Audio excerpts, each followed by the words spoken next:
Hello there, and welcome to the King Square Reviews Daredevil Born Again Episode 1, titled Heaven's Half Hour. To say I'm excited for a new Daredevil series is an understatement. I've been looking forward to seeing this new series ever since it was announced. But before I dive into the meat of this review, let me take some time for some shameless self promotion. If you're enjoying my content, please consider signing up for the Patreon using the link in my link tree or the link in my description. You'll get early access to videos like this, as well as exclusives only available on Patreon. I have a $5 tier for just early access, and a $15 tier which covers early access and the exclusives. Also, don't forget to hit the like and subscribe button below. Select that bell icon if you want to receive notifications when I drop new content. Now, this is going to be a spoiler heavy review and recap. So if you have not watched the first episode of Daredevil Born Again, stop listening, watch it, then come back. The reason I say this is the first 15 minutes of Daredevil Born Again devastatingly sets the stage for what this series is going to be about. We see New York City in all of its hustle and bustle before zooming in on three friends: Matt Murdock, Foggy Nelson, and Karen Page. They're all leaving their boutique law firm together. The relaxed body language and playful jabs at each other show that the awkwardness of the final season of Netflix's Daredevil series are firmly behind this trio. It's an easy camaraderie that you can feel just by watching them work off of each other. The transition to Josie's bar is very quick, doesn't have a lot of nuance to it, and it's a wonderful mixing of the sounds. So you hear the noise of the bar mixing in with the noise of the city outside. Clark Johnson joins the cast as Detective Cherry, a retiring New York City officer who is a regular at Josie's and a friend of Matt, Karen, and Foggy. Josie, the bar owner, uses the phrase, "May you be in heaven a half hour before the devil knows you're dead," which is a wonderful old meme, but it takes on a much darker context as the rest of this episode unfolds. Karen and Matt are sitting off by themselves while Foggy is at the bar flirting with another attorney, Kirsten McDuffie, portrayed by Nikki M. James. It's clear to Karen and Matt that Foggy is in over his head, and they contemplate saving him from himself, but they decide to not intervene. There's a lot of wonderful little character beats and moments here that just feel very heartwarming. And this obviously fun atmosphere of those little scenes and the dialogue exchanges means that something truly tragic is about to unfold, and it all begins with a phone call from Foggy's client, Benny. Now, I meant it when I said that there were going to be spoilers. So, if you have not watched the episode, stop listening as of right now, because I'm about to get into the heaviest part of the first episode's 15 minutes. So, I liked the effect that we see when the phone call comes in and Matt starts filtering out all of the ambient noise from the bar and the city outside to listen in on Foggy's conversation with Benny. The nervous client thinks that someone is after him. We see someone picking a lock to a building's door with a paperclip, then killing a fly with a precise strike using that same paperclip. So this means Bullseye is here, and that's never a good thing. Matt darts off to rescue Benny, donning the dark red Daredevil suit he wore in the Netflix series. It's right as he's about to reach Benny that we learn the terrible truth from the phone conversation between Benny and Foggy. Benny wasn't the target.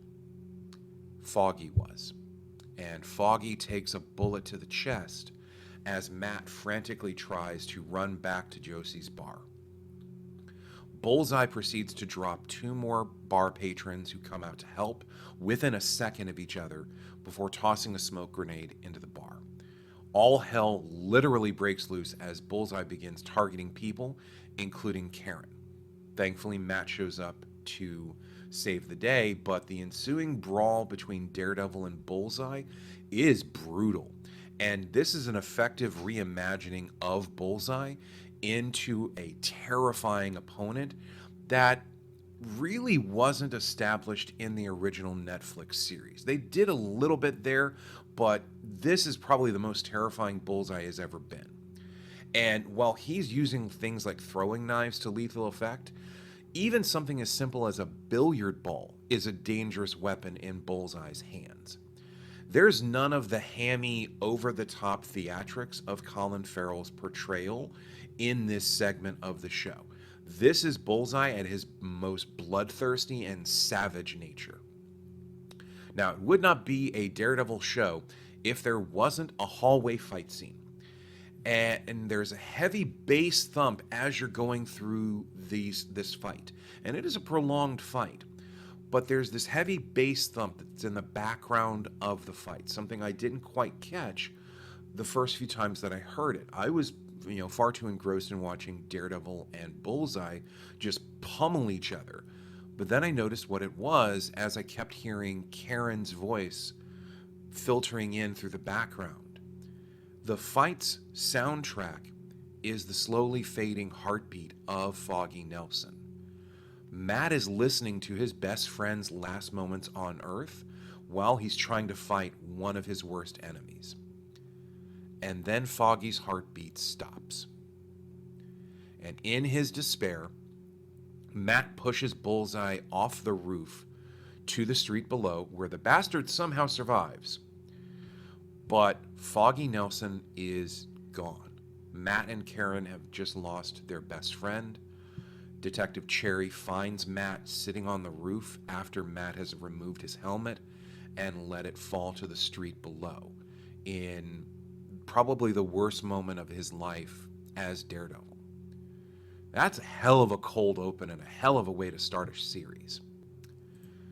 The opening credits for Daredevil Born Again are very interesting to watch because it's all about everything falling apart. You see parts of New York City, you see police badges, you see the sign for Nelson Murdock and Page, you see a cathedral. All of these things begin to break apart and crumble before all of those pieces start reforming into the figure of Daredevil. So it very much ties into the Born Again mantra of the title. It's very effectively done. I like this opening sequence quite a lot. The series proper picks up 1 year after Foggy's death. Matt's drinking his morning coffee and going through his routine while he's listening to a song about a man who doesn't believe in an interventionist God anymore. It's definitely fitting where Matt is at this point, both emotionally and spiritually. And then we also cut to Vincent D'Onofrio returning to the role of Wilson Fisk after making appearances in both the Hawkeye series and the Echo series. And I love watching Vincent work as Fisk, particularly during his scenes with Vanessa Fisk, who is once again portrayed by Ayelet Zurer, and I apologize if I'm butchering her name. Vanessa and Wilson have a very interesting dynamic going so far, and I'm intrigued to see how things play out. But Vanessa has turned into quite the criminal kingpin herself, even if she is running her criminal enterprises the same way a CEO would run an investor meeting. There's a cold calculation between Vanessa and Fisk, and you can see that they love each other. At least particularly Wilson, like he still very much loves Vanessa. But there is a gulf between them. And Wilson is clearly recovering from both being shot in the face at the end of Hawkeye and his experiences with Echo at the end of that series. And you can see it in his body language and how he speaks. This version of Wilson Fisk is not the same volatile, violent character that we have seen in the past. I wouldn't exactly call him serene, but he's definitely more emotionally measured, which something Vanessa seems to pick up on, and she's not quite sure how to deal with yet. there is a lot of setup that's being done in this first episode of Born Again once you get past the cold open. The introduction of BB Urich as a vlogger, following in Ben Urich's footsteps, is a very nice touch. I like that particularly. Matt has created a new law firm with Kirsten McDuffie, which is also a nice touch given the relationship that these two characters have shared in the past in the comics. Another piece of setup that I expect to see paid off at some point in the season is the disintegration of Karen and Matt's friendship. Their initial exchange before Foggy's death hinted that they may have been on the way to changing from a simple friendship into something else, which again ties back to their relationships in the comics. But in the courthouse after Benjamin Poindexter, aka Bullseye's sentencing, shows that Foggy's death not only fractured the professional partnership of Nelson, Murdock, and Page, but it's also completely fractured Karen and Matt's friendship. And their conversation does also reveal that Matt has not donned the Daredevil costume since Foggy's death. And I get the sense here in this scene that for the first time in his life, Murdock feels afraid of what he would do if he ever donned the horns again. And I see it even when Karen leaves behind one of the horns from Matt's old helmet. It's almost like Karen is asking him, without saying the words, to put the costume back on and do what he was meant to do. But there's still this level of reluctance and fear associated with that costume and what it means to fail, which I think is the biggest part of Matt's modus operandi at that point. I like how Kirsten McDuffie tries to hook up Matt with one of her friends, Heather Glenn, as a way to get Matt out of this funk he's been in since Foggy's death. Some people may see it as meddling. I see it as the gesture of a good friend who's just trying to help. But once Fisk enters the picture in the mayoral recall election, it's adding another weight to Matt's already overburdened psyche. You know, the frustration over seeing his longtime nemesis being accepted by society and even being applauded for running to achieve such a notable position of authority sickens Matt to a very large degree. And you see this when he's talking to Cherry, who now serves as Matt's chief investigator. Matt lets his frustration and his cynicism boil over, and Cherry is very quick to disapprove of it and call Matt out. But eventually we get to Matt confronting Wilson after a campaign stop. For me, this is the heart of episode 1, and it's Charlie Cox and Vincent D'Onofrio just sitting across from each other, playing off of each other as they have done so many times up to this point, and it shows in this scene. Neither one of them is stepping on the other's toes during this duet. They have such great chemistry together, and you can see it in all of the little subtleties of their performance. You know, Fisk denies responsibility for Foggy's death, which means he's keeping his word that he wouldn't go after Matt's loved ones. I'm inclined to believe Fisk when he says this, making me think that it was Vanessa that contracted Bullseye as punishment for Matt's constant interferences in her husband's businesses. Murdock, on the other hand, as the conversation goes along, sets a very clear message to Fisk. I'm willing to give you the benefit of the doubt despite our history and my no longer being a vigilante. But if you step out of line, I'm going to be there to exact retribution. Fisk, for his credit, is not disturbed by this at all, and he lays down a message of his own that if Matt ever decides to put the horns back on, he will use the full weight of his new office to bring down the hammer on Matt. And they leave the diner knowing exactly where each of them stands and where the lines in the sand are. It's a very wonderful scene. Again, just beautifully acted from start to finish. I cannot say enough good things about this scene. But by the end of the episode, the stage is set for the remainder of what Born Again is going to be. Fisk is elected mayor of New York, putting him in a position of power that he could not achieve as an underworld kingpin. And you have to think about this. As the kingpin of crime, it's one thing for him to be able to use illegal means to accomplish his goals. It's an entirely different matter altogether when he has the apparatus of the state or city government behind him.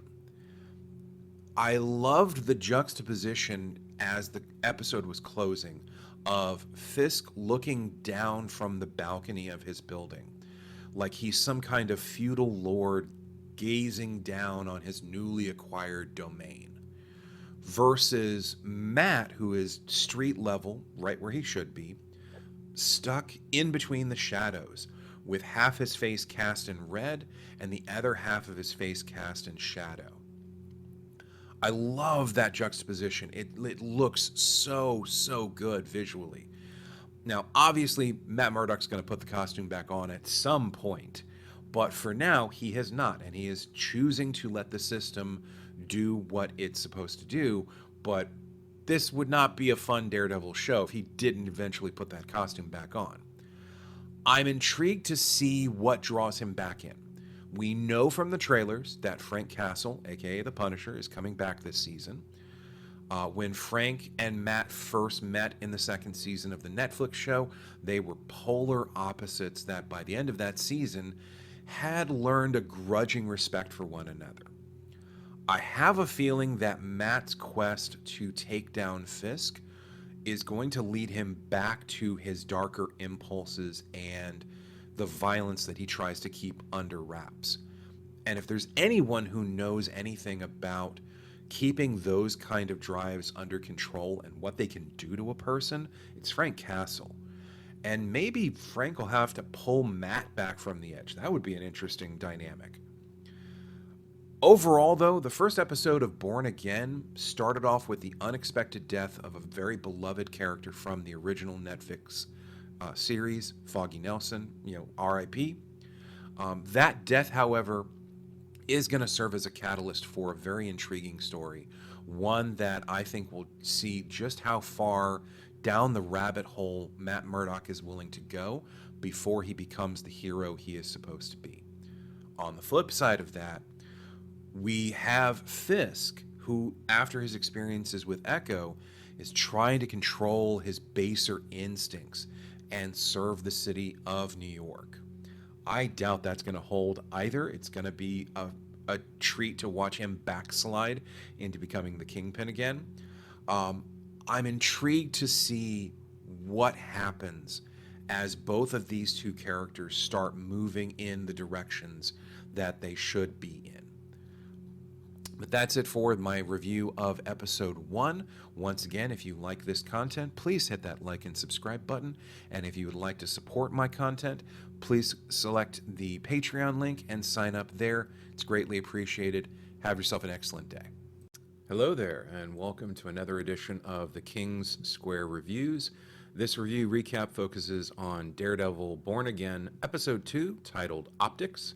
This is a spoiler-heavy review and recap, so if you haven't watched this episode, stop listening to me and go watch it, then come back. Before diving into the review, let's get some shameless self-promotion out of the way. If you like my content, be sure to hit that like and subscribe button, as well as the bell icon to get notifications when I drop more content. I have another channel on here called The King's Square, where I'm posting TTRPG-related content, so give that a look if you're interested. The link will be in the description below. And lastly, if you want to support me financially, check out the Patreon link in the description below. You'll get early access to videos like this one, as well as exclusives that will only be available on Patreon. I have a $5 tier for those that want early access, and a $15 tier for those that want exclusives as well as early access. If you decide to sign up, it's greatly appreciated. Now that I've got the plugs out of the way, let's dive into the review. Daredevil Born Again's second episode is titled Optics, and it's a fitting title for an episode that focuses on perception versus reality. We start off with Wilson Fisk, newly elected mayor of NYC, giving a speech during New Year's Eve to the city. Hell of a way to start off the new year, if you ask me. He's stately, but he's still very detached in his delivery. Fisk tries to go for warm and nurturing, but that's never been his style, and he doesn't do it well. Fisk does make sure to mention specific vigilantes such as Punisher, Daredevil, and Spider-Man, showing that this new version of Daredevil is firmly planted in the current MCU. We cut from there to two men apparently mugging a third in a subway station when a citizen sees this and tries to intervene. The mugging victim disappears in the ensuing brawl, and one of the muggers attempts to attack the citizen as a train approaches, only to slip and end up getting run over by the subway train. Thankfully, we're spared the gory details of that death, but the gut punch happens a second later. The other mugger identifies himself as NYPD, and his partner just died. This is not going to go well for our citizen savior here. I enjoyed the early scenes between Fisk and his chief of staff, Sheila. Fear drives Fisk's actions, as they always have up to this point, but the focus of his fear is not living up to the standard set by his abusive father. As Fisk points out in this scene, one of the only men his father ever really respected was Fiorello LaGuardia, who many historians consider to be one of the best mayors in NYC's history. Sheila doesn't quite know what to make of Fisk at this point. She feels like the political operator who is trying to guide the novice on how to best present himself to the political establishment and the people of the city, which is no easy task. And to his credit, Fisk does appear to be listening to her advice, at least nominally. I mean, what's the point of hiring a political advisor if you won't heed their advice after all? I will admit up front that I had no idea who Hector Ayala was prior to watching this episode and researching White Tiger. For those not in the know, White Tiger is a Latino superhero first introduced in 1975. The character is one of the first, if not the first, Latino superhero introduced by Marvel at the time. Hector Ayala is the first White Tiger in the comics. Here he is played by Camar de los Reyes, who unfortunately passed away in 2023 from cancer.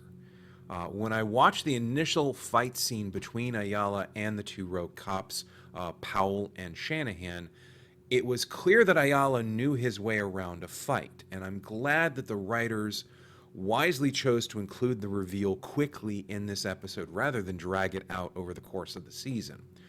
It also sets up an interesting legal argument over whether his identity as White Tiger should be included in his trial for Shanahan's death, which I think will also play out even more as the season continues.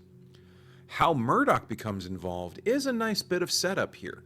While assisting another client on a DUI case at the 15th Police Precinct, Matt overhears Hector being beaten by the cops into signing a confession of his guilt.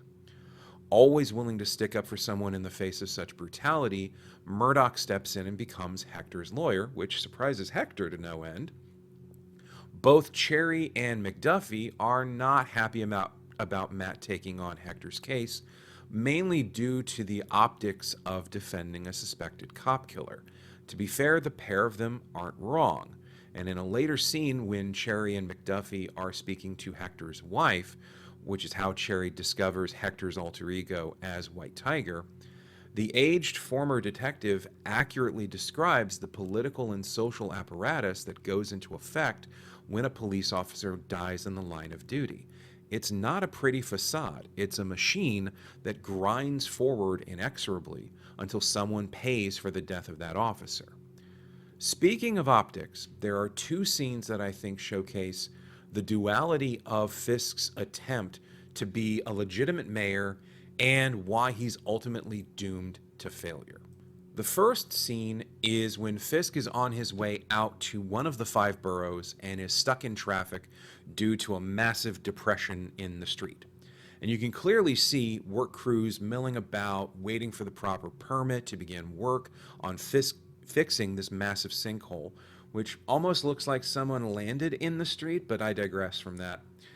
Getting fed up with waiting, Fisk gets out of the car and begins ordering the crews to start working on fixing the street immediately, which, as the mayor, he should be able to do.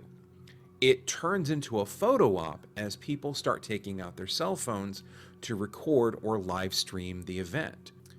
Fisk's ability to turn something as simple as getting the street fixed into a piece of political theater is a shrewd tactic, one even the jaded Sheila recognizes as a smart move.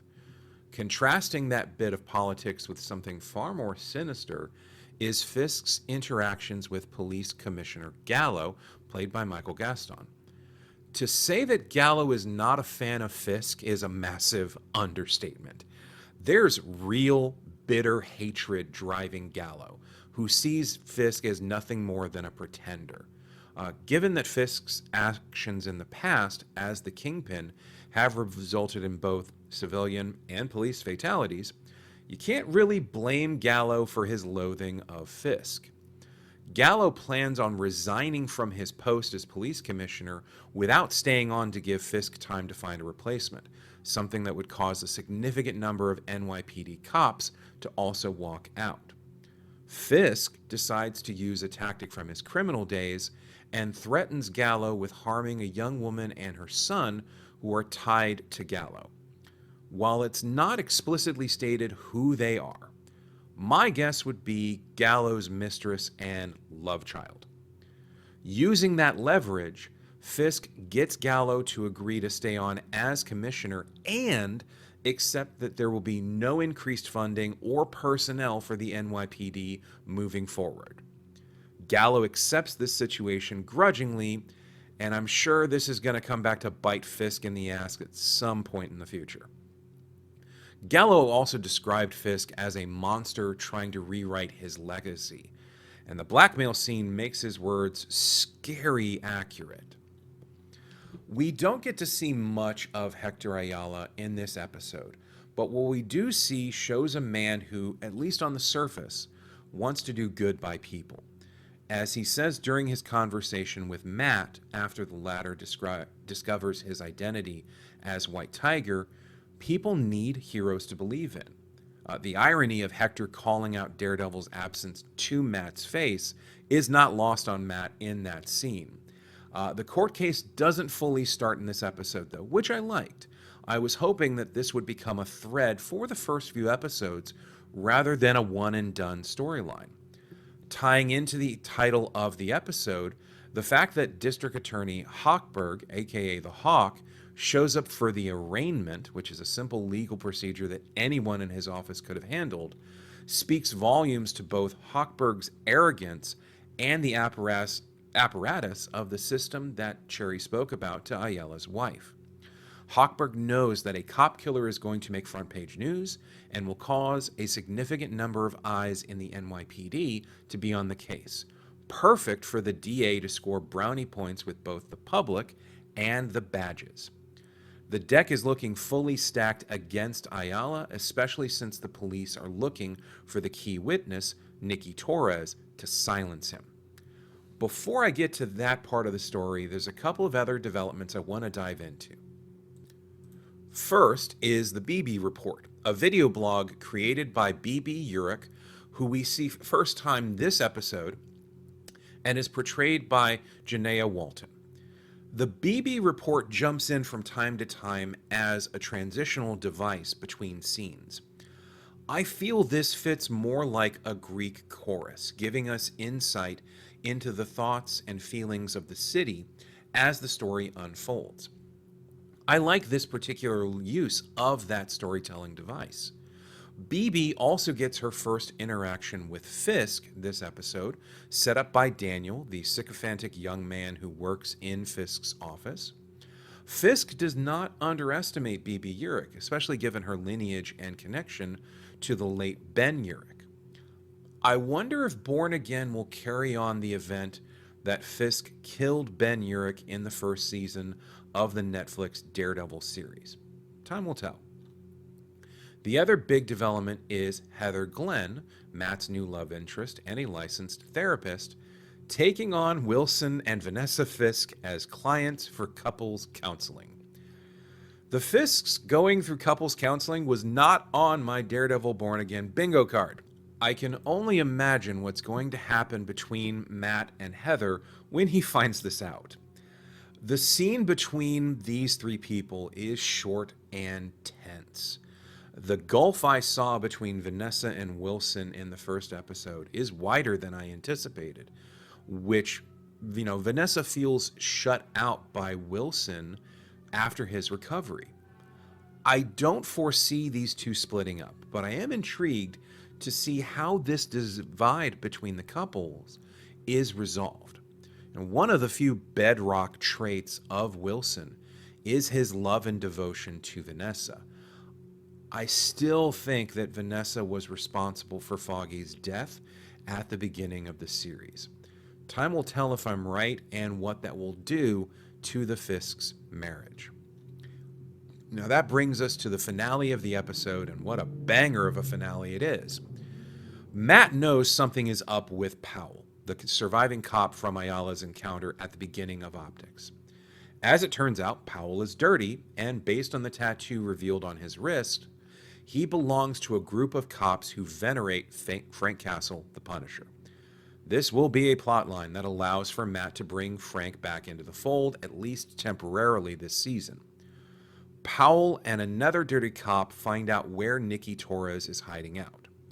Matt manages to get there first and convince Torres to run to meet Cherry. Since Matt arrives only a couple of minutes ahead of the police, Matt stays behind and waits for Powell and the other cop. It's at this point that Powell and his partner begin the fuck around portion of the episode. Despite knowing that Matt is Ayala's attorney, they decide it's a good idea to beat Murdock down. You can see it painted on Matt's face that he is barely suppressing his rage and desire to fight back while he's getting pummeled by these crooked cops. And then they decide to put a bullet in Matt's head, which leads to the find out phase. Matt brutally puts both of these cops down in a fight sequence that is raw and visceral. In short order, Matt takes down both men. There's a look of both grim satisfaction and utter frustration on Matt's face in the wake of the beatdown. He tried not to give in to his violent impulses, but they really didn't give him much choice in the matter. And just as Matt lets out a bellowing roar, we cut to credits. And the use of the Vine's Get Free is just, chef's kiss. Loved it. The second episode of Daredevil Born Again is a solid second outing. The dominoes are still being set up for the long haul of the series, which from what I've been able to gather is going to be 9 episodes this season. The introduction of Hector Ayala, aka White Tiger, is an intriguing plot development. Granted, his intro was foreshadowed in the cold open of the first episode, but now he's going to be interacting with Matt in the courtroom, and I hope outside of it as well. That should make for an interesting dynamic when it comes down to it. Fisk falling back into familiar patterns of behavior isn't surprising. At the end of the day, Fisk is a criminal, not a politician, so his tactics will reflect that. And based on the ending, the arrival of Frank Castle is going to set off a big storyline. I'm definitely invested in the series at this point and cannot wait for the next episode.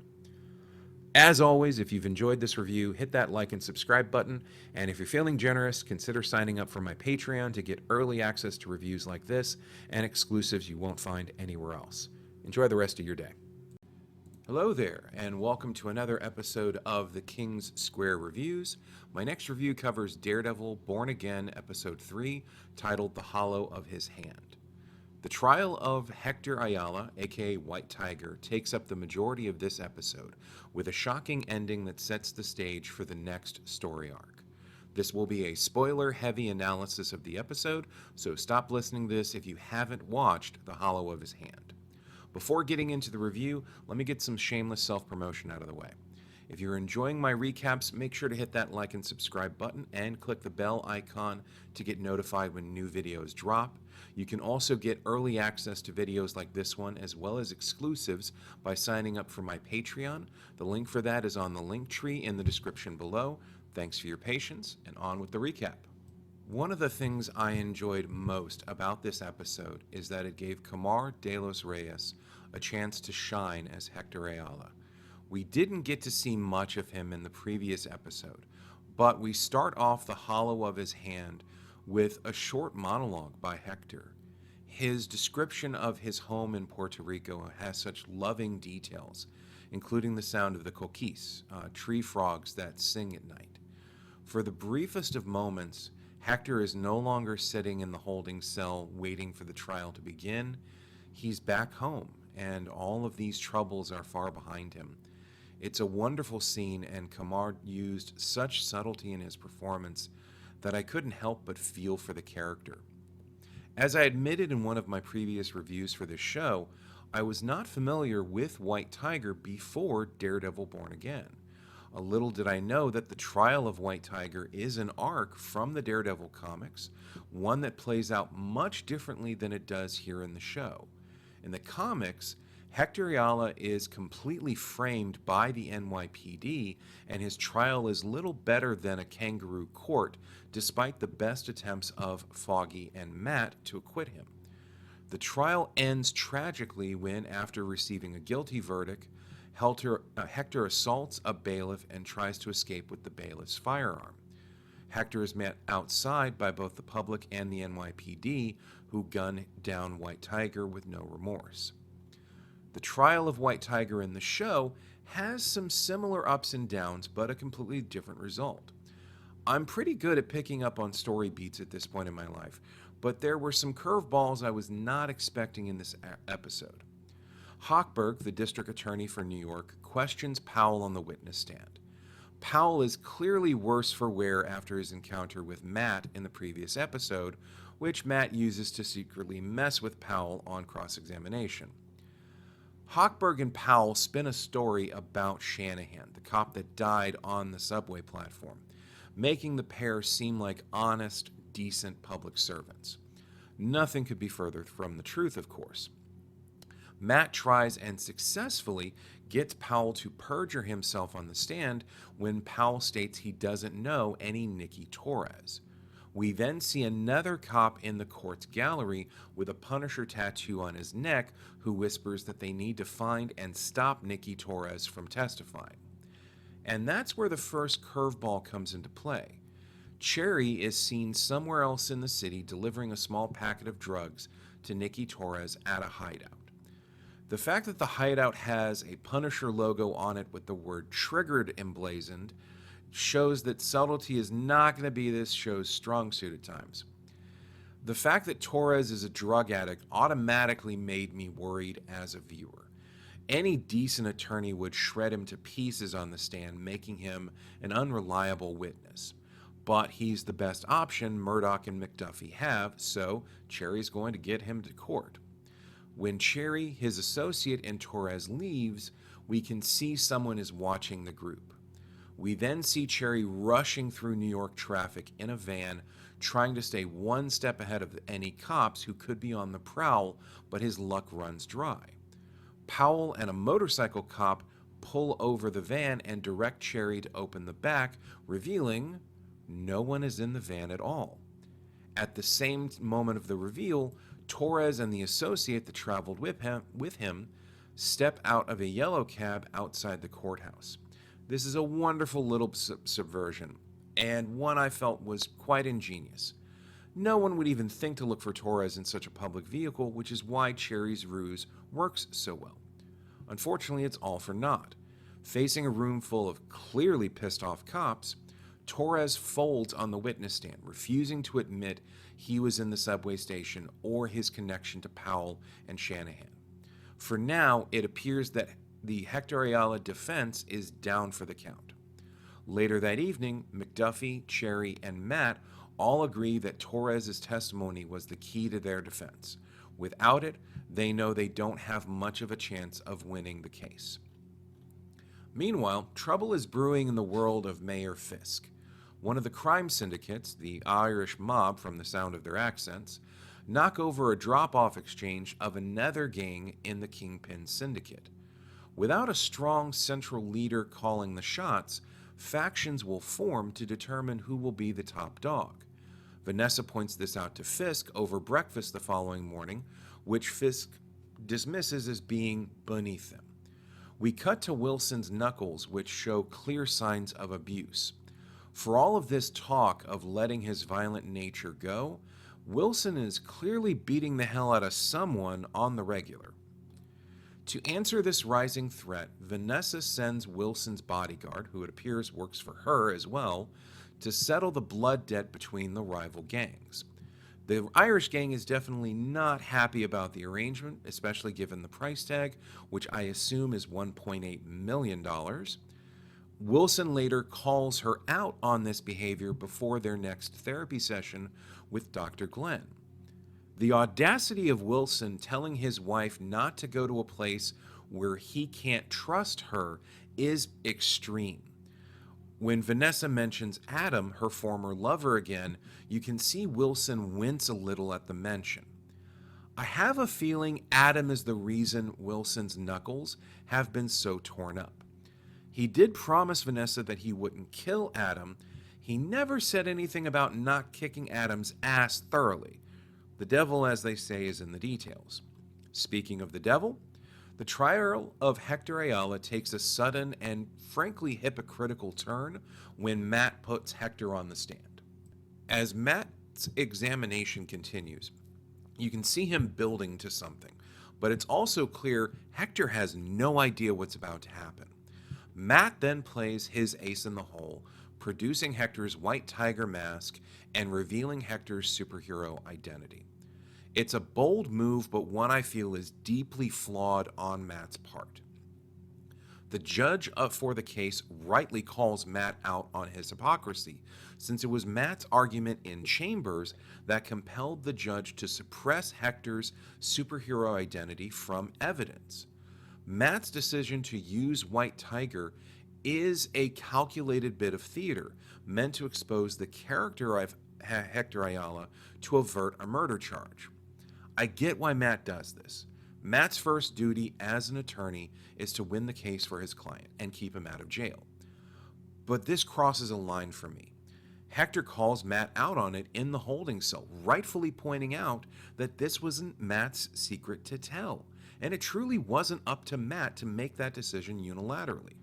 I'm not sure of the continuity here, but this is the same Matt Murdock who argued for protecting the privacy of costume superheroes in She-Hulk. I could see in Hector's face that he wanted nothing to do with Matt after that, but I think he also understood that the dam had already broke. I also want to point out the difference between Matt and Hector here as far as their vigilante careers are concerned. Matt gave up being Daredevil after the death of Foggy, his lowest point as a person. But prior to that, Matt's pursuits as Daredevil were less about justice and more about delivering retribution. As evidenced by the people who come to court to testify on his behalf and the police reports Matt presents to the court, Hector's career as White Tiger was predicated on one principle: doing the right thing for his community. He says it over and over again under questioning from Matt. Helping people in tight spots, including police officers, was the right thing to do. While both men help people, there's a selflessness to Hector's pursuits, at least in the show, that make him all the more endearing to me as a viewer. Matt's reveal works, though, even with Hochberg's incendiary closing argument, including the graphic demise Detective Shanahan experienced, isn't enough to sway the jury that someone of Hector's character would do what he was accused of doing. Hochberg has been embarrassed, which, if he comes back into the story, will make him an embittered opponent against Matt in the future. Hector gets a chance to celebrate with his family, and despite no longer having a secret identity, he thanks Matt for getting him acquitted. The acquittal stings Wilson Fisk's ego, particularly given his New Year's Eve speech condemning vigilantes.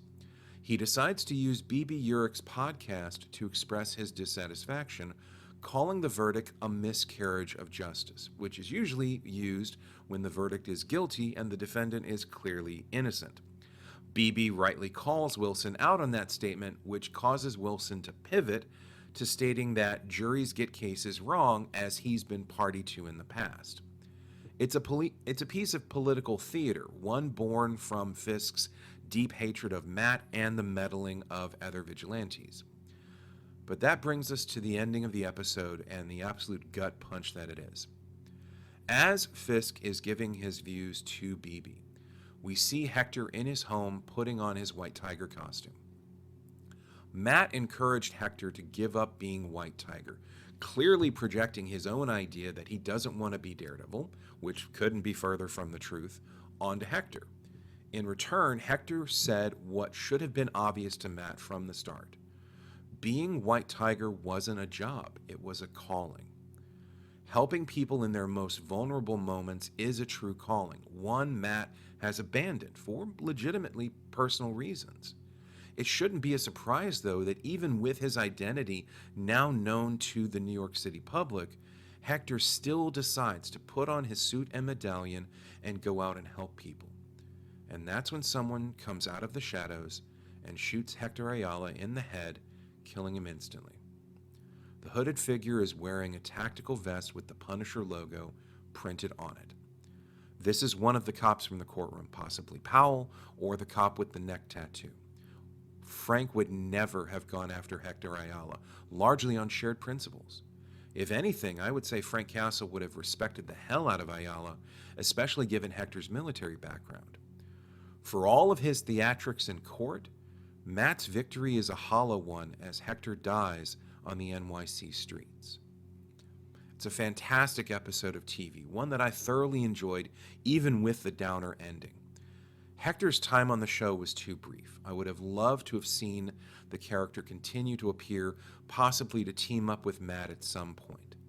The director of the episode has gone on record stating that no one knew Camardelos Reyes was dealing with cancer while filming was occurring, but all of his scenes were shot long before he passed away in 2023.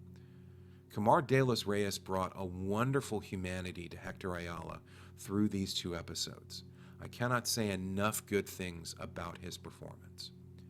On that note, this marks the end of my recap for Daredevil Born Again Episode 3. Once again, if you enjoyed this recap, hit that like button and then the subscribe button. And if you want to show your support, consider signing up for my Patreon. Thank you and have a wonderful day. Hello there, and welcome to my latest review for the King's Square Reviews. This recap covers Episode 4 of Daredevil Born Again, titled Sic Semper Systema. This is going to be a spoiler-heavy critique, so if you haven't watched the episode, please stop listening to me and go watch it, then come back and hear my take on the episode. The title of the episode is revealing.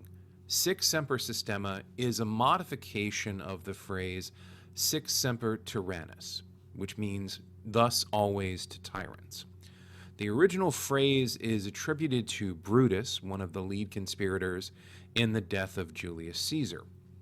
It was also attributed to John Wilkes Booth and his assassination of President Lincoln after the Civil War ended.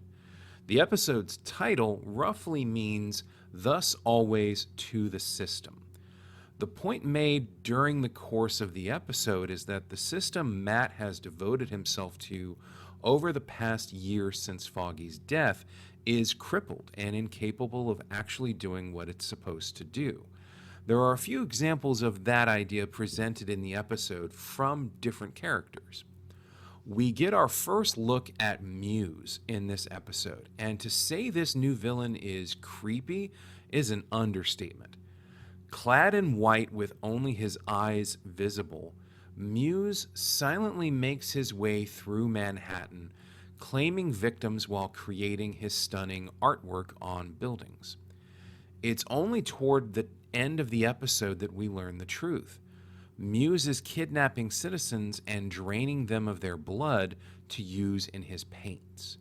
It's a truly morbid way to create art, one that violates the idea that art is meant to uplift and inspire. Muse's rampage is an example of systemic failure, particularly in the fact that no one has noticed the people who have gone missing to fuel this psychopath's art projects. Most likely, Muse is targeting those who society won't easily miss, which is some truth in television since many serial killers target the indigent population since society generally doesn't care about them. Before getting further into the review, make sure to hit the like and subscribe buttons below. Hit that bell icon to get notified when new posts are dropped. I also have a Patreon set up to provide early access to videos like this, as well as exclusives only available on Patreon. The link for my Patreon is in the description below. Thanks for your indulgence. Let's get on with the episode commentary. The previous episode ended with the murder of Hector Ayala, aka the White Tiger. The senseless murder was committed by someone from the police department, one of the copycats who have taken to wearing Punisher tattoos in solidarity. Angela, Hector's niece, steps into the picture in this episode, making her way to the city morgue to see her uncle. Murdock intercepts her, turning over Hector's belongings, including his mystical amulet, to Angela. To her credit, Angela knows that someone from the NYPD is behind her uncle's death, but that's a long way from proving it. Angela wants justice for her uncle's death, but deep down, she has zero faith the system will give her that. Another example that hits home for Matt is Leroy Bradford, a freebie case McDuffie asks Murdock to take while revealing their law firm is starting to face financial difficulties. Leroy was arrested for a petty theft of some caramel corn, which we see the NYPD officers eating as they wait for a car to arrive to take Leroy to holding. Leroy is standoffish and, to be fair, a bit of a dick to Murdock, insisting that he will only accept probation for this crime. Unfortunately, Leroy has a long list of prior crimes, but no violent offenses.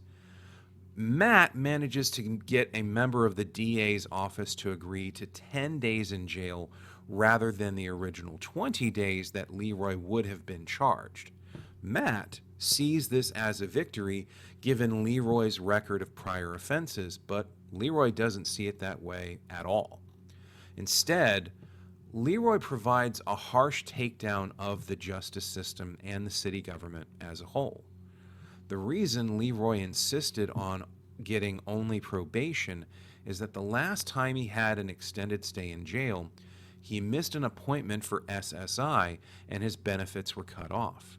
This meant that once he got out of jail, he had no ability to meet his basic needs. He became homeless, having to eat discarded food out of dumpsters, and in desperation, he stole caramel corn because he wanted something that was tasty.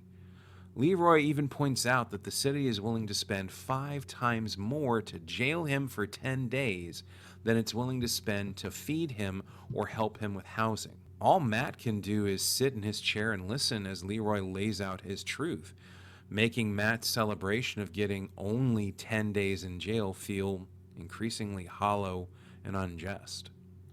On the flip side, we have Wilson Fisk, a man who we have seen so far is increasingly using his position as mayor to hide his ulterior motives. Fisk claims to be above the baser instincts of his previous life as the kingpin, but as we've seen, he isn't as far above such things as he lets on.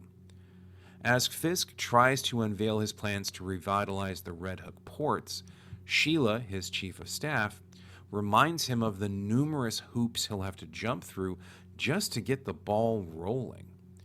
The system that he now leads as mayor props up his ambitions, but there are moments where it breaks down for him. Daniel's ill-advised bragging to impress B.B. Urich leads to a scathing article condemning Fisk's attempt to bypass labor contracts with the city's sanitation department. It's the reveal of Adam's fate that truly shows Fisk has not gone far enough away from his violent past.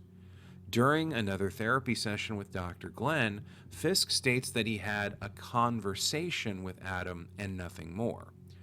Both Dr. Glenn and Vanessa are skeptical of this, prompting Dr. Glenn to ask if Vanessa feels safe with her husband. We soon learn that Adam is being kept captive by Fisk in a basement somewhere in the city. The reason for Fisk's damaged knuckles now becomes apparent to us as the audience. The last thing I want to touch on for this episode recap, though, is my favorite scene up to this point in the show. The lead up for it first occurs during Matt's work with Leroy earlier in the episode.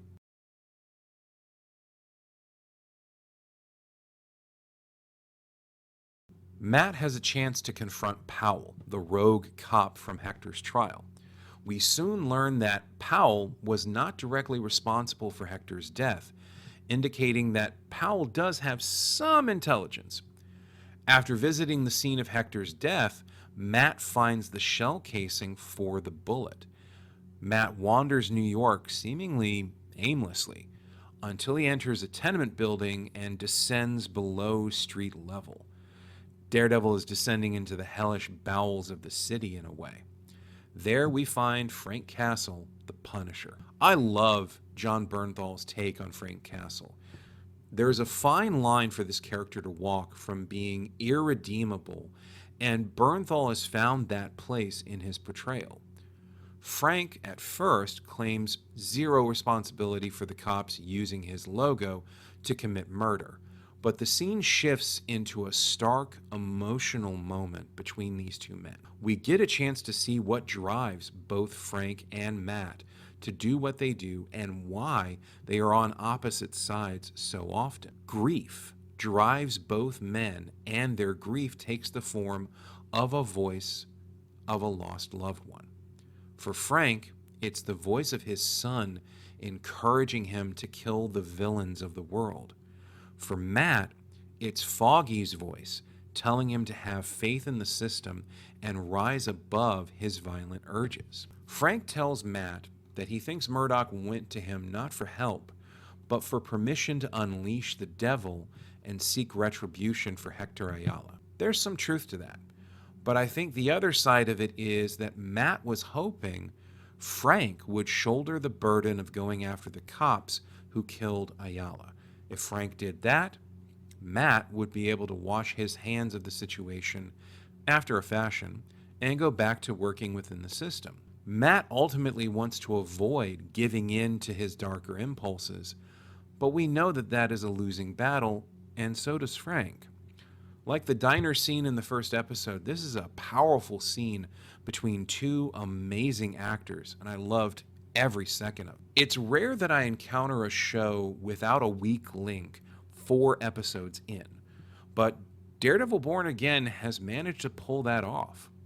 Six Semper Systema doesn't have any big fights or dramatic reveals.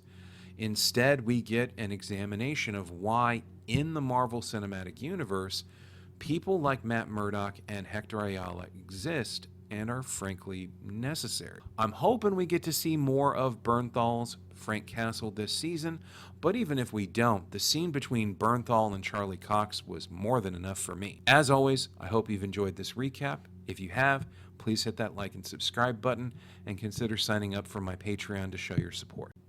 Hello there, and welcome to the latest entry in the King's Square Reviews Daredevil Born Again. This recap focuses on episode 5, titled With Interest. Spoilers are ahead, so if you haven't watched the episode, do so first, then come back and hear my take on things. With Interest is a self-contained breather episode.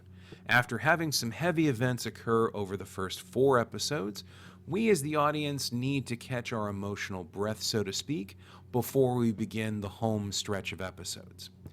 I wouldn't call With Interest a filler episode because this is another step in the journey of Matt Murdock putting the suit back on and becoming Daredevil again. And we also get a guest star in the form of Mohan Kapoor, returning as Yusuf Khan, the father of Kamala Khan, aka Miss Marvel. Before diving into the recap, let's get the shameless plugs out of the way. If you like my video, hit the like and subscribe button below, as well as the bell icon to get notifications when new videos drop. You can also show your support by signing up for my Patreon in the description below. Patreon subscribers get early access to videos like this, as well as exclusives, such as my upcoming episode-by-episode review of The Residents. Thanks for your indulgence, and on with the recap. I loved this episode, despite it not having too much connecting it to the larger narrative established in the first 4 episodes of this series. In particular, the presence of Mohan Kapoor as Yusuf Khan was an inspired choice to bounce off of Charlie Cox's Matt Murdock. Based on the dialogue, it sounds like this episode takes place after the events of the Marvels. Yusuf is still absent-minded, like when he tries to show off the Funko Pop of his daughter to the blind man seated at his desk. Underneath of that, though, is a heartfelt kindness. Matt has come to the bank that day to speak with the bank manager about a loan to help cover McDuffie and Murdock's expenses. The bank manager is late, leaving Yusuf as the assistant bank manager to attend to Matt's request. Even though he is reluctant to do so, Yusuf denies Matt's request. That would be the end of it, except it's right after Matt leaves that a group of Irish mobsters led by a man named Devlin decide to hold up the bank. Staging a bank robbery on St. Patrick's Day, one of the busiest days in NYC for the police, is a stroke of genius. It quickly becomes apparent that Devlin is not your average hoodlum. He's sharp, calculating, and prepared for any eventuality, except a blind lawyer who shows up to disrupt things. Matt is at least 2 blocks away when he picks up the sounds of the robbery commencing and hustles back, telling McDuffie to call the police, who arrive sometime after Matt does. What follows is a bit of a cat-and-mouse game between Murdock and the robbers, as well as Devlin and the cops outside. The interactions between Devlin and Detective Angie Kim, returning from her brief cameo with Cherry at Josie's bar in the first episode, are quite funny. Devlin is clearly playing with Kim, who just wants to end the situation with as little bloodshed as possible. From demanding armored vehicles within 45 minutes to asking for a good joke to pass the time, Devlin is trolling the police outside while his men work on opening the vault at the bank. Devlin's crew are part of the Irish mobsters who were punished for a heist they committed a couple of episodes ago. Luca, the leader of this group of gangsters, owes $1.8 million in restitution, and they plan on obtaining it from the bank. With the bank manager missing, Yusuf steps up to say he can open the vault, which he is most certainly not able to do so. Murdock picks up on the lie using his enhanced senses and begins formulating a plan. He even manages to persuade Devlin to let a young married couple leave together rather than the wife and Murdock leaving, just so he can stay in place to keep people safe. I think in this episode we truly get to see Charlie Cox embody the title The Man Without Fear, one of the monikers for Daredevil, best exemplified when he stands up to one of the bank robbers who presses a shotgun to Matt's forehead. I doubt Murdock's heart skipped a beat in that moment or even sped up all that much. We soon learn that the goal of the robbery isn't cash, but breaking into a safe deposit box. Matt deftly subdues one of the robbers on the stairwell leading down to the vault, even managing to control the robber while clinging to a falling shotgun to prevent the noise from alerting everyone. Yusuf manages to provide additional support for Matt, stalling the gangster that took him to the vault long enough for Matt to arrive and take him down. The interactions between Matt and Yusuf are priceless, particularly Matt's customary line about being a good lawyer when he's done something a blind man shouldn't be able to do, like crack a high-security vault. It turns out the robbery is for a rather impressive-looking diamond from one of the deposit boxes. Yusuf and Matt use it as a bargaining chip with Devlin just as the cops decide to breach the bank and arrest the robbers. But, as I mentioned earlier, Devlin's prepared for this eventuality. In the confusion that follows the arrival of the police, Devlin passes off what he thinks is the bag with the diamond to an inside person, a woman in a blue jacket that has been featured off and on during the episode. Devlin soon reveals that he has a police uniform under his tracksuit, which allows him to leave the bank without being detained. Matt, however, is not fooled by this. Using his heightened senses, Matt is able to track down Devlin by his heavy footsteps. What follows is one of the most satisfying beatdowns in the show so far. Devlin isn't a badass assassin or a deranged artist. He's just a criminal with a decent head on his shoulders and some smarts. But given his willingness to hurt people to get what he wants, it feels good as an audience member to watch Matt beat him down, including that brutal leg break to end the fight. To round out the episode, Matt returns to the bank to see Yusuf after things have calmed down. If this were a more cliche-driven show, this would be the moment Yusuf would say that the bank has reconsidered their decision and offer Matt the loan that he requested. Yusuf shuts that down, but in a heartfelt moment to honor Matt's bravery, he instead offers to have Matt over for dinner with his family and discuss ways to help McDuffie and Murdock stay financially solvent. Picturing Matt Murdock and the Khan family having a sit-down dinner together brings a warm smile to my face. I'd love to see that, even if it's just an outtake at the end of the credits. Matt's visit also coincided with him discreetly returning the diamond to Yusuf, ensuring that no one profited from the attempted bank heist. With Interest is one of the shortest episodes of the series so far, but I felt it was a wonderful divergence from the main story arc. Getting to spend some time with Matt engaging in stealthy heroics with Yusuf tagging along was a lot of fun. Charlie Cox and Mohan Kapoor have excellent chemistry together, which makes their interactions such a treat to watch. I never felt this was a shoehorned connection to the wider MCU. Instead, this felt like a natural interaction that developed into a nice little side story for both characters. If you've enjoyed this video, make sure to hit that like and subscribe button, and if you're feeling generous, consider signing up for my Patreon using the link in the description below. Have a great day. Hello there, and welcome to my latest review for the series Daredevil Born Again. This recap covers Episode 6, titled Excessive Force. This is going to be a spoiler-heavy recap, so if you haven't taken the time to watch the episode, please do so now, then come back and listen to my review. Before diving into the review, I'm going to get some self-promotion out of the way. I have a Patreon, link for that is in the description below, so if you'd like to show your support there, please do. There's a $5 tier for general support and a $15 tier for exclusives I'm only making available on Patreon. Some of my reviews will be posting to YouTube, such as when I start reviewing the upcoming season of Andor, while my review of Netflix's The Residents will be exclusive to Patreon. I'm also a self-published author. You can find links to my book series, The Atalante Chronicles, in the link tree below in the description. Check that out if you're looking for a fun urban fantasy series like The Dresden Files or Hellblazer. Thanks for your indulgence. Let's get on with the review. It's been 6 long episodes, but we finally reached the point where Matt Murdock decides to shit or get off the pot with regards to putting the suit back on. The emergence of Muse as a new threat and the perilous circumstances of young Angela Del Toro are the two latest incidents that pull him back into the vigilante life. Matt's struggle to control his violent impulses has been at the core of the first half of the season, as evidenced by the quiet scene at the beginning of this episode where we find Matt praying. One could argue Matt is seeking the strength to stay the course and not give in to becoming Daredevil again.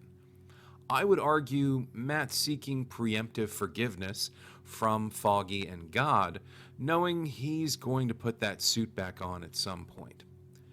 The introduction of Muse as an underground threat serves as a catalyst for both Matt Murdock and Wilson Fisk. The fact that Muse created a massive mural of Fisk kissing a bull's ass while incorporating imagery of an American dollar was just chef's kiss. Yes, I'm aware Muse is a mass murderer. I can also admire the art department for the series who came up with the street murals attributed to Muse. Fisk has been slowly circling back to his previous mentality as a gangster, despite now holding the office of mayor.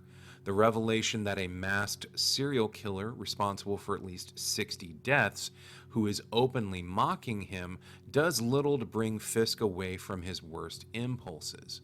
Rather than take the advice of Commissioner Gallo, Fisk wants to keep the existence of Muse under wraps for a little while longer, even going so far as to belittle Gallo for the NYPD's lack of investigation into these disappearances.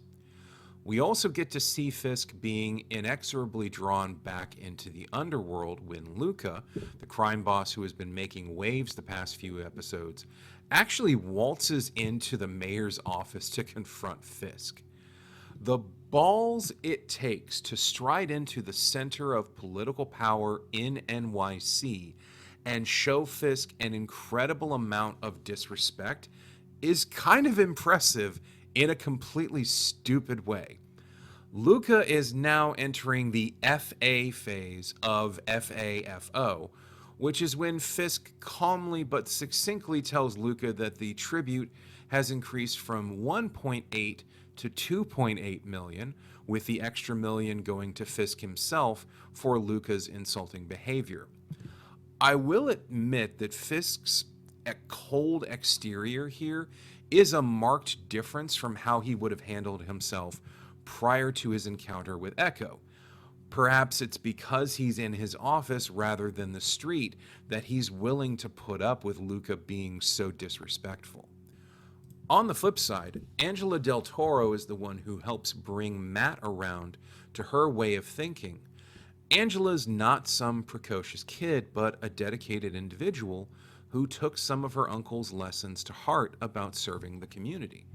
She has zero faith in the system, which is a given considering what happened to her uncle.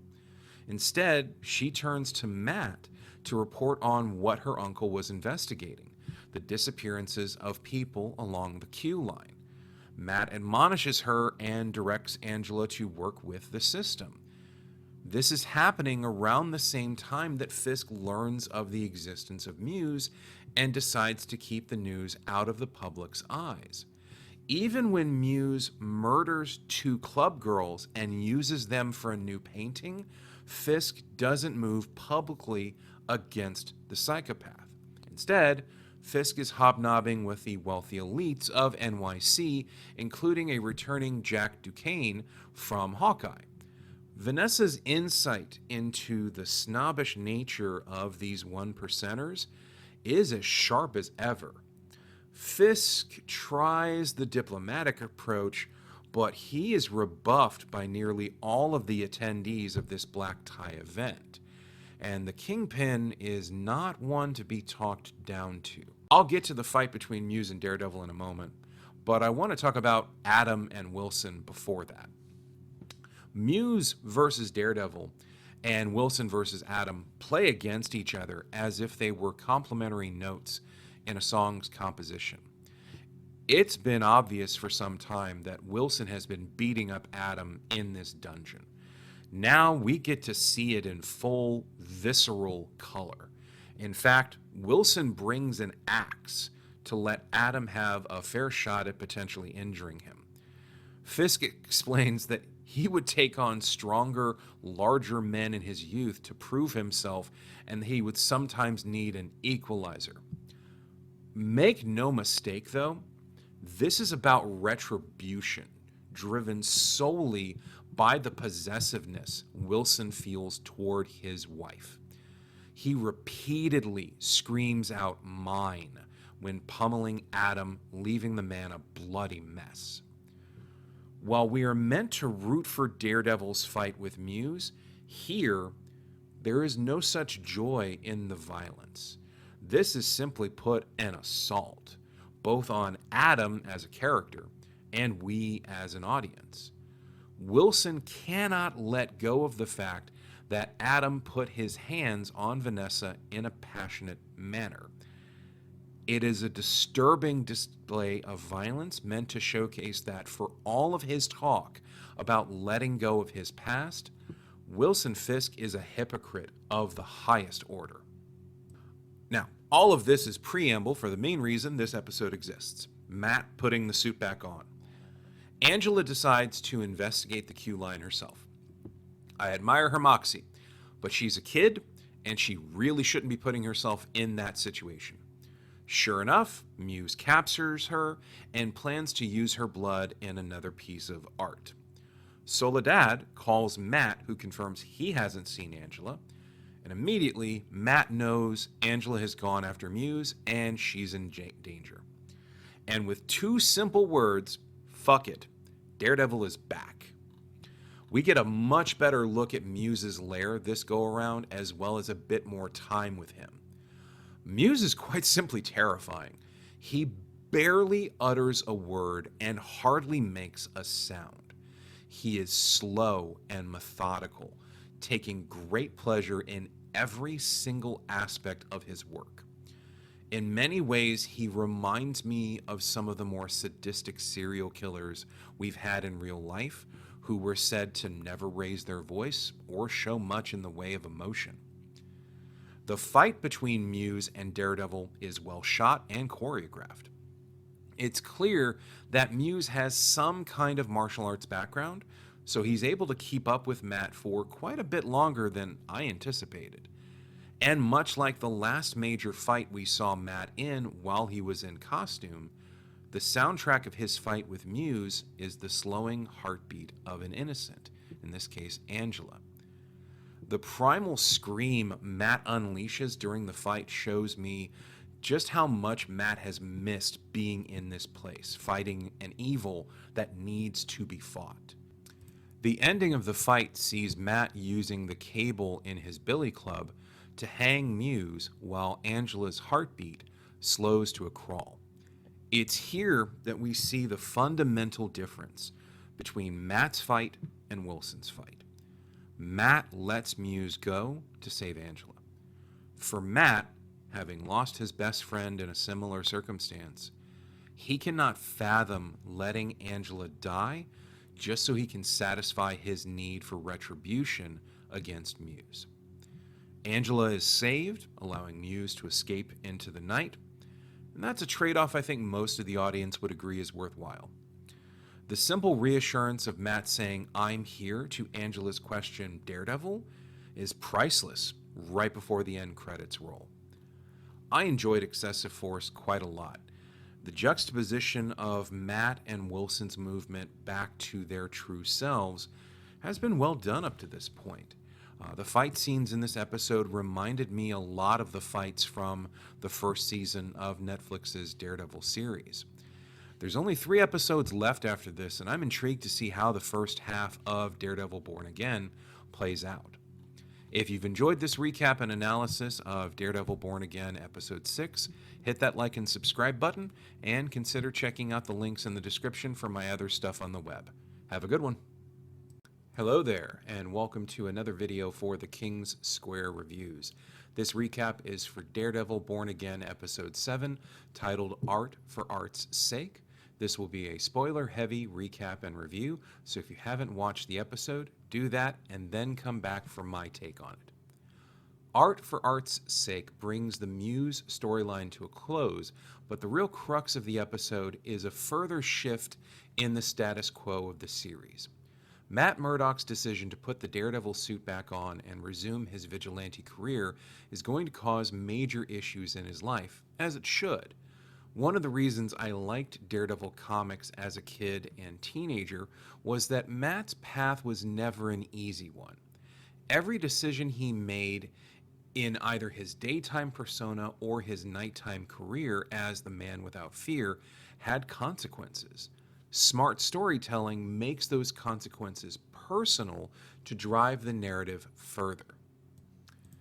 The strain on Matt and Heather Glenn's relationship has been building for the past couple of episodes, and here we see it starting to fray even further.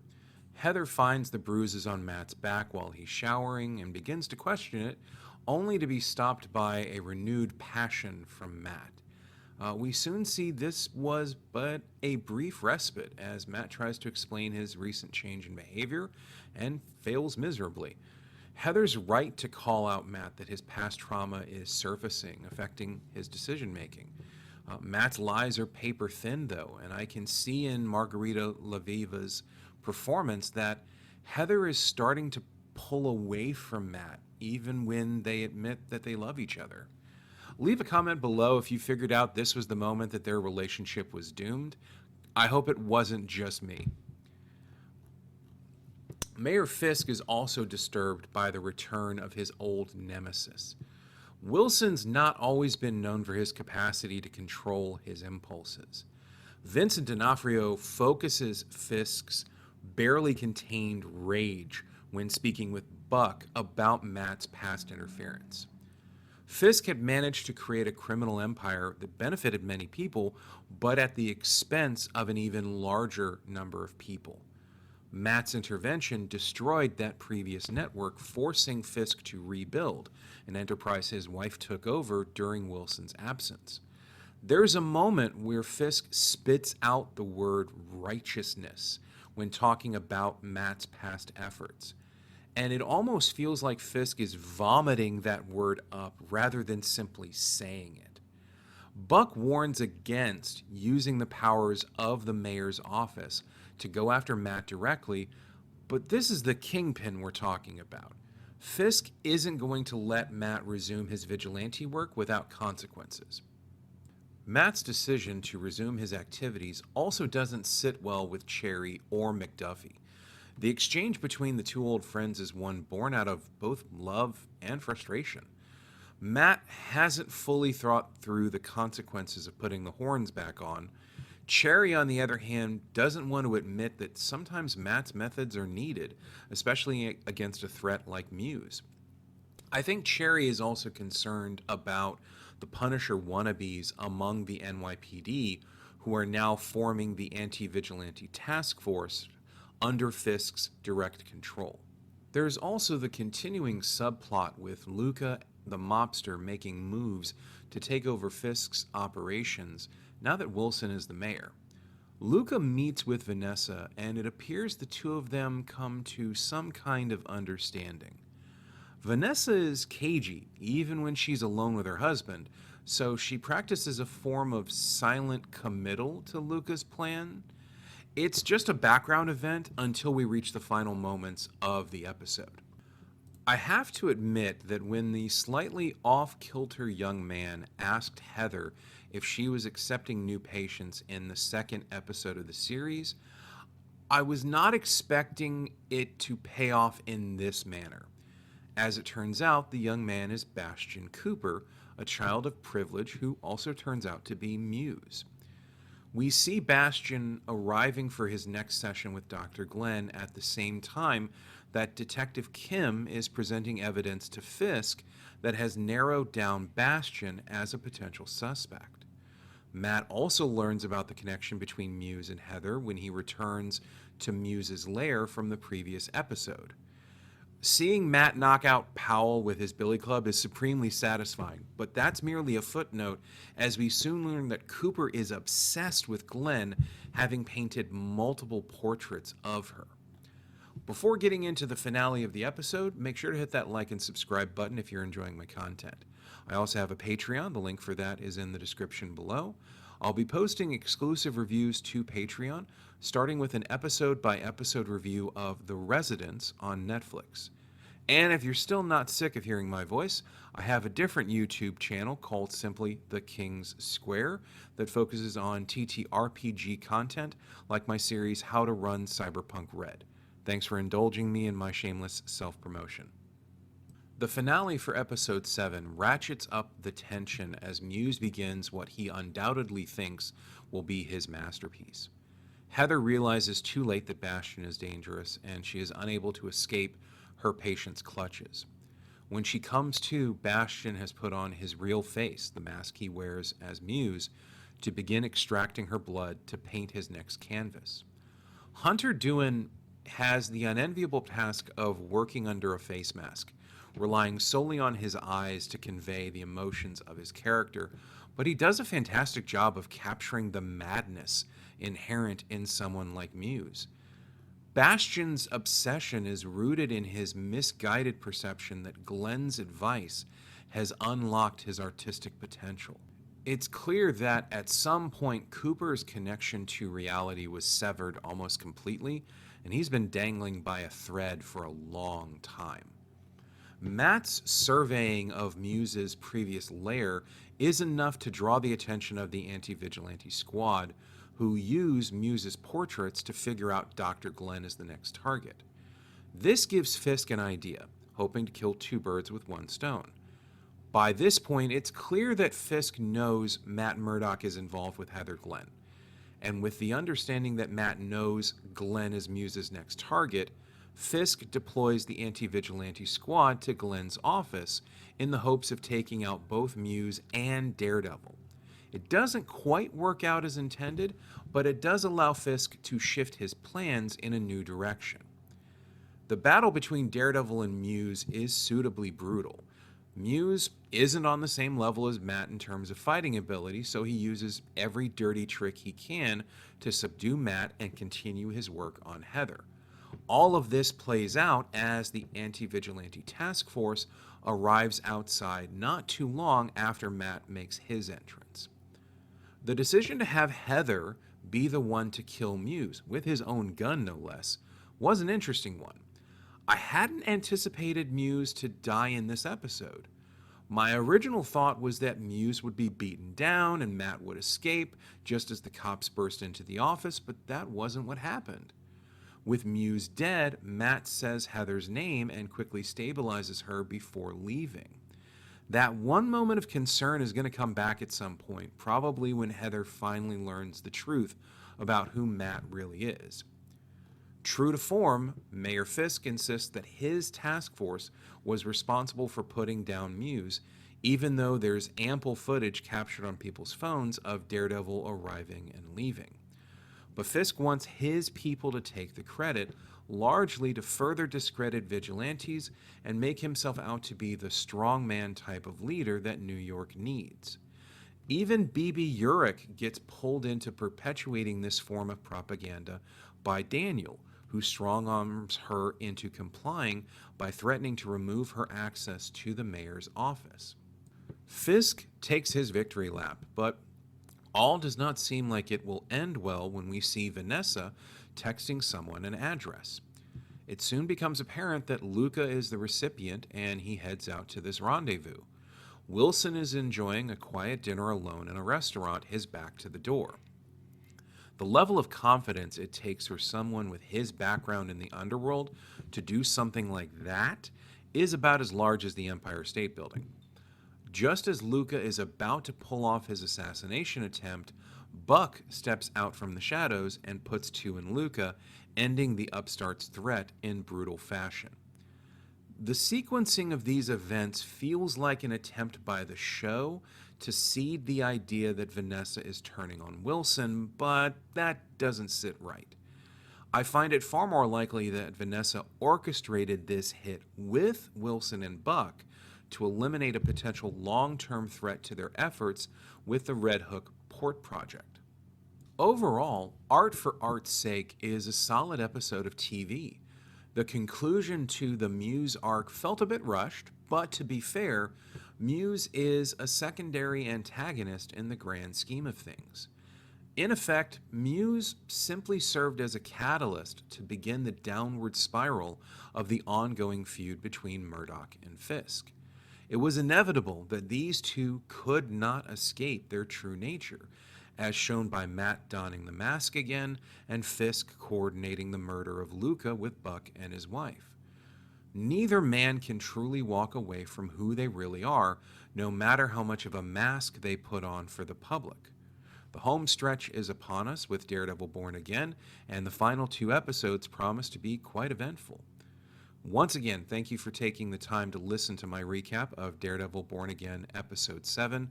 Please show your support by hitting the like and subscribe button, as well as the bell icon to get updates when I drop new content. And check out my other stuff on the web through the link tree in the description below. Have a great day. Hello there, and welcome to my latest review for Daredevil Born Again. This recap review is going to be structured a bit differently from the previous reviews. Instead of focusing on a beat-for-beat story recap, I'm instead going to focus on the parts I liked and disliked about the episode. This will still be a spoiler-heavy format, so if you haven't watched the episode titled Isle of Joy, go watch that first, then come back.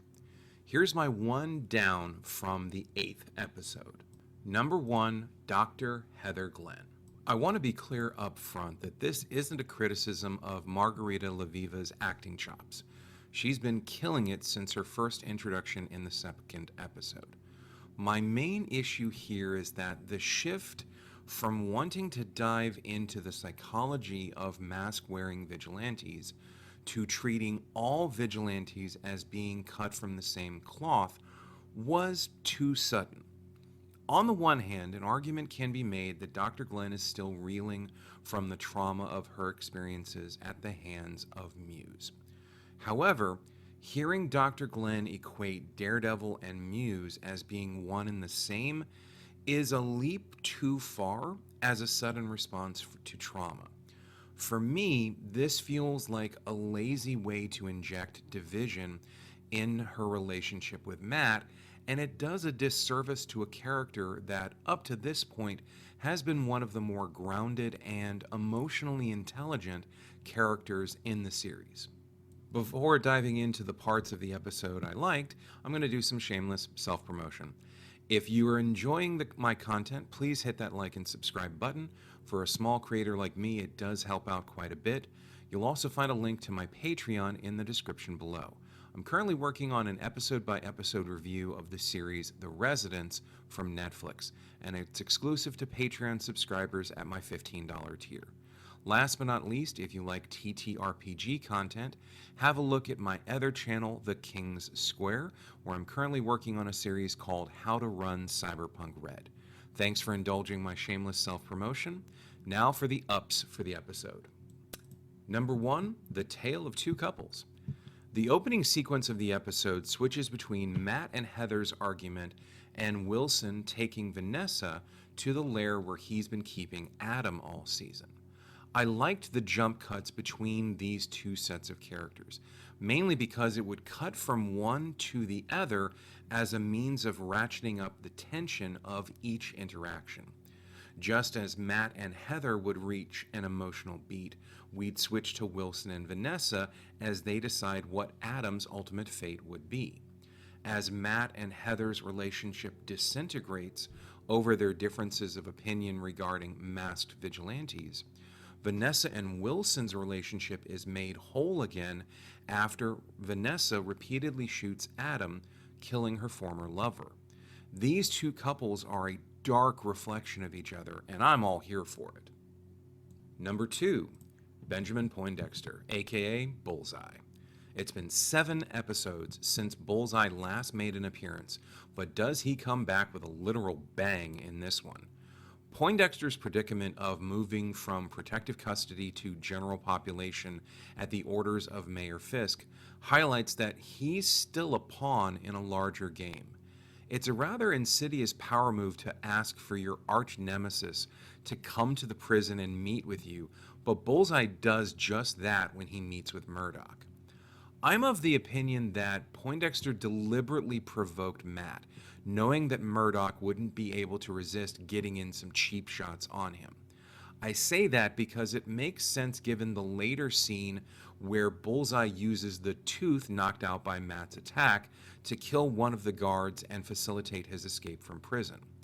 I also like the blue lighting effects when we're seeing things from Bullseye's point of view.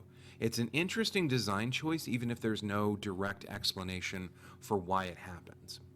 Number 3, BB Urich. For the majority of this episode, it looked like BB Urich was going to be a cog in the machine used by Wilson Fisk to tell only his view of events to the city at large. During the early City Hall scenes, it's clear that BB caved to Daniel's demands to remove any mention of Daredevil from her stories about Muse's takedown. But it soon becomes apparent that BB is playing a long game to undermine Fisk's burgeoning empire. During her conversation with Commissioner Gallo, we learn that BB clearly suspects Wilson was responsible for her uncle's death, which he was, and that she doesn't always publish news under her name. The guile of this character is outstanding, and that's a credit to the performance of Janaea Walton. Number 4, who was behind Foggy Nelson's murder? The question of who was behind Foggy's death in the opening episode has lingered in the background for much of the season. Clearly, it was a hit, as evidenced by Bullseye being the shooter. It's not a shocking reveal that Vanessa Fisk was behind Foggy's murder. Given the limited number of potential suspects, I'd find it highly suspect if this reveal surprised anyone watching the episode. The reason I like this reveal is that it makes Vanessa an equal villain with her husband, Wilson. Vanessa has been largely in the background for most of this season, and now that we and Matt know she's responsible for Foggy's death, it makes the idea of taking both her and her husband down all the more an enticing proposition. Number 5, the black and white ball. So much happens in the second half of this episode that it sometimes feels a little overwhelming. From the continued depiction of how depraved the anti-vigilante task force members are, dipping a guy's hand in a deep fryer is seriously screwed up, to the mounting tension once Matt makes his appearance, everything leads up to this moment and setting up the events of the finale. Wilson and Vanessa are the unequivocal stars of the event, taking center stage and controlling the narrative. Wilson's interactions with Jacques and the other members of the NYC elite have a much more ominous vibe than the earlier party scene from another episode. In that previous episode, the elites talked down to Wilson, treating him as beneath them. Here, though, they are clearly under distress, with one woman asking Jacques if he's seen her husband. There's an oppressive air to the party, and I loved how it was depicted. Number 6, a good man? During their meeting in prison, Poindexter asked Matt bluntly if good men are supposed to defend their worst enemies, and Matt couldn't give him an answer. The final moments of Isle of Joy provide an answer for us, one I don't think even Matt is capable of explaining. After killing to get free from prison, Bullseye sneaks his way into the black and white ball with the objective to take out Wilson Fisk. Matt, due to his super hearing, makes a split-second decision just as Bullseye pulls the trigger, getting in the way of the bullet and saving the mayor. It's not like Matt was stepping in the way to save Heather. Bullseye had a clear shot on Wilson, and that's who Matt decided to save. His worst enemy, and the one person who Matt knew was up to some nefarious stuff. Does that make Matt a good man? It's been said that there's no greater love than when someone lays down their life for another, giving up everything they are and could become for the sake of someone else's future. Matt has repeatedly shown in the past that he does not see killing as a virtue. As a deeply Catholic character, Murdock believes in the possibility of redemption, but he also believes in justice. For me, I see those two beliefs as to be the core reason he steps in front of Bullseye's bullet. Despite everything Fisk has done and will do, Matt cannot stand by and allow someone to simply execute Wilson. The stage is set for the finale of this first half of Daredevil Born Again. Wilson's consolidation of power is nearly complete. Vanessa and Wilson are a united couple once again, which makes them even more dangerous than before. Matt's professional and personal life is in shambles, and he's taken a bullet to protect the kingpin of all people. Things are about to get even darker as we get into the finale. Thanks for listening to my recap of Daredevil Born Again, Episode 8, Isle of Joy. Remember to check out the links in the description below and hit that like and subscribe button if you've enjoyed the video. Have a great day. Hello there, and welcome to my recap review of Daredevil Born Again, Episode 9, titled Straight to Hell. Getting to the finale for the first season of Daredevil Born Again has been a roller coaster up to this point, particularly with the events of the penultimate episode, Isle of Joy. If you haven't taken the time to watch my other recaps of the first season, go ahead and do that now, As always, there are spoilers in my recap, so if you haven't watched Straight to Hell, do that first, then come back to hear my take on the episode. Continuing the format I used for my last review, I'm going to be breaking this up into ups and downs of the episode. Essentially, the things I liked and disliked. Leave a comment below about what you liked or disliked about Straight to Hell. Down number 1, Hector Ayala's killer. The reveal that Officer Cole North, the only other prominent member of the anti-vigilante task force we've seen so far, as the killer of Hector Ayala way back in episode 3, felt hollow to me. Aside from the fact that Cole North and Connor Powell, the cop from Hector's trial, who's been the most prominent face of the Punisher copycats, are both part of the same corrupt crew, it doesn't make story sense for Cole to be the killer. I understand why the writers put the killing on Cole. During the brutal showdown in Murdock's apartment, more on that later, it gives Matt a chance to exact revenge for Hector's death. The problem here is that it's been established repeatedly over the course of this season that Matt is not going to cross that line again. From my perspective as a storyteller, it makes much more sense for Powell to be Hector's killer and that he was able to lie to Matt's face about it, which could lead to a fun confrontation in a Season 2 episode. I don't mean any disrespect to Jeremiah Isaiah Earl, the actor portraying Cole North. With the limited screen time he's had, Earl has done a good job, but there wasn't any story justification presented to provide context for this reveal. If there had been a couple of scenes included that portrayed North as being raw about Hector Ayala's death, or acting shady when the murder of Ayala is discussed, it could have worked out better. Unfortunately, there was zero build-up to this reveal, and because of that, it fell flat for me. Down number 2, Gallows Idiot Ball moment. I've spoken about the idiot ball concept before in another video, but I'll briefly go over it here. The idiot ball is a storytelling device where a seemingly intelligent character makes a stupidly out-of-character decision simply to further the plot along. Police Commissioner Gallo has, up to this point, shown how ineffective he is as an authority figure in curtailing the anti-vigilante task force. Granted, he can't move against Fisk directly due to a threat leveled against what we can assume is Gallo's mistress and child. But announcing to Sheila that he's going to Albany in the morning to seek help from the New York state government to force Wilson Fisk out of office is monumentally stupid.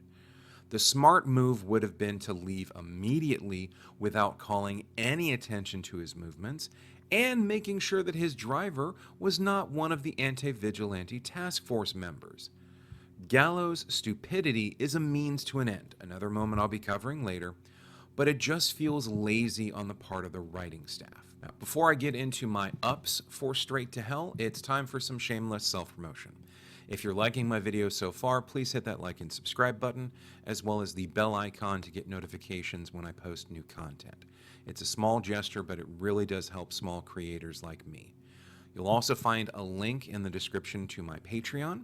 I'm working on an exclusive recap review of the Netflix miniseries The Residents currently, but I'll be posting more to Patreon starting next month, including readings of some poetry I'm working on and outlines for my next novel.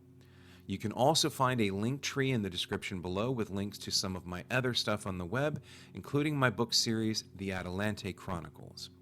Lastly, I have another YouTube channel to check out, simply called The King's Square. If you're looking for TTRPG related content, check out that channel.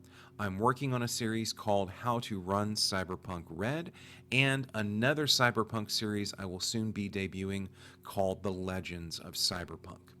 I appreciate your indulgence as I shamelessly plug my other content.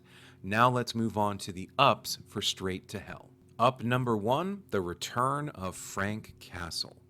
I mentioned this in my review of episode 4, but I love John Bernthal as Frank Castle so much.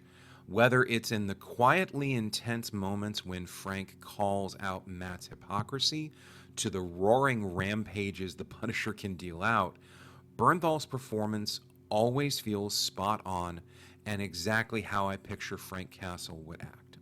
Straight to Hell is no exception, as we see Frank call out Matt for taking a bullet for Fisk, knowing full well what the Kingpin is capable of. The brutal takedown of the anti-vigilante task force in Matt's apartment is viscerally intense. Frank isn't so much fighting these corrupt cops as he is mauling them, using everything at his disposal to take them out. There's also the quieter moments between Frank, Karen, and Matt that I enjoyed as well. The on-screen chemistry between Deborah Ann Wall and John Bernthal has been there since the beginning of the second season of Netflix's Daredevil series. If you haven't had a chance to sit down and watch John Bernthal's podcast episode with Deborah Ann Wall, I'll throw a link in the description below. It's a delightful interview, and you can see how much these two care about each other as friends and performers. Karen's one of the few people in this setting who can call Frank out on his bullshit, and Frank accepts it because he knows deep down that Karen cares about him. It's hinted at in their scenes that there could be more than just friendship between Karen and Frank, but that isn't explored more than some knowing glances between the two. Now, I know I called out Gallo earlier in this video for his stupidity, but I'm not going to do the same thing here for Frank going off on his own to confront the AV task force at the Red Hook dock. Whereas Gallo should know better than to trust that Fisk wouldn't put people he can control around the commissioner, Frank is not a subtle man and has no time for the fanboys, as he calls them. When Frank decides someone needs to be taken out, he goes about doing so with fury and ammunition.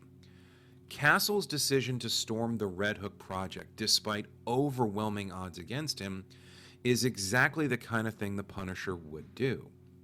And it leads to a magnificent sequence where Frank calls out Powell and the other copycats to their face. The cops see the body count Frank leaves behind, but they don't understand the wounds in his psyche that drive him forward. The key difference between Castle and the copycats is that the cops took an oath to uphold the law and serve society. Frank is a dark reflection of what happens when the system breaks down and the powerful are not held to account. By attempting to copy the Punisher, Powell and his ilk don't realize they are just another facet of the corrupt system that created the Punisher in the first place. Up number 2, consolidating power. Since the start of the season, when Wilson Fisk was elected mayor of New York City, there have been hints that Fisk was maneuvering pieces into place to gain complete control of the city. Sheila Rivera is a political operator, someone who has been part of the machine in NYC for a long time, and as she told Daniel clearly, she plans on being around long after Wilson Fisk leaves office. When Gallo comes to Sheila for support, she agrees, which makes us, as the audience, think that Sheila will do the right thing and help stand up to Fisk. Sadly, nothing could be further from the truth. We soon learn that Sheila recorded her conversation with Gallo and then presented the recording to Fisk, resulting in Gallo being intercepted by one of the AV task force cops and taken to Fisk. More on that in a bit. It's only the next morning when Sheila hears that from Fisk that Gallo has stepped down as commissioner does it dawn on her that Gallo is dead and she played a role in that outcome.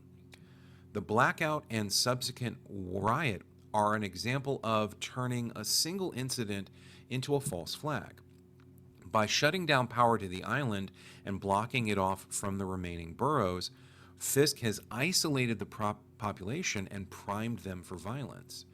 Daniel and Buck use leverage they've collected on all of the city council members to force passage of a draconian security measure called the Safer Streets Initiative, putting New York City under martial law and outlawing vigilante activity. Fisk has tightened the noose on the city and done so in brutal fashion. Up number 3, The Rise of Mayor Kingpin. Vincent D'Onofrio has been nothing short of brilliant this season. There were some small hints at the beginning of the season that Wilson Fisk had not given up his criminal ways, even though he claimed otherwise as he took on the mantle of mayor. As the season continued, those small hints gave way to large displays of increasing malevolence.